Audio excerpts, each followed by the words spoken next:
खडकीत 60 विद्यार्थिनींना लीला पुनावाला फाउंडेशनकडून गणवेश वाटप। आंबेगाव तालुक्यातील खडकी, पिंपळगाव येथील काळभैरवनाथ सौ लक्ष्मीबाई बाबूराव बांगर विद्यालयातील 60 विद्यार्थिनींना लीला पुनावाला फाउंडेशनच्या वतीने शालेय गणवेशाचे वाटप करण्यात आल्याची माहिती विद्यालयाचे मुख्याध्यापक अविनाश ठाकूर यांनी दिली।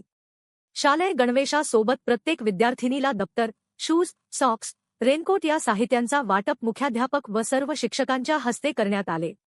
यापूर्वी फाउंडेशनच्या वतीने विद्यार्थिनींना 100 व 200 पेजेस वह्या, चित्रकलेच्या वह्या, कंपास पेटी व रंगपेटी या साहित्याबरोबरच इयत्ता 9वी व 10वीच्या 29 मुलींना पाठ्यपुस्तकांचे वाटप करण्यात आले होते।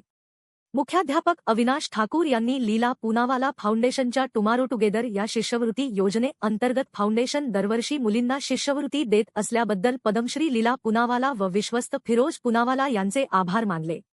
शैक्षणिक साहित्य वाटप प्रसंगी फाउंडेशनच्या समन्वयक प्राजक्ता केवलराम उपस्थित होत्या। त्यांनी मुलींना शैक्षणिक साहित्य वेळेवर मिळाल्याबद्दल मुलींच्या भावना जाणून घेतल्या। कार्यक्रमाचे नियोजन माणिक हुले, मंगल सोनार, शरद पाबळे, ज्योत्स्ना खेडकर, प्रभाकर झावरे, रुपाली ठाकूर, माधुरी थोरात, धम्मपाल कांबळे, संतोष पिंगळे, संतोष खालकर, रामदास मडे, रामदास भांड व गुलाब बांगर यांनी केले।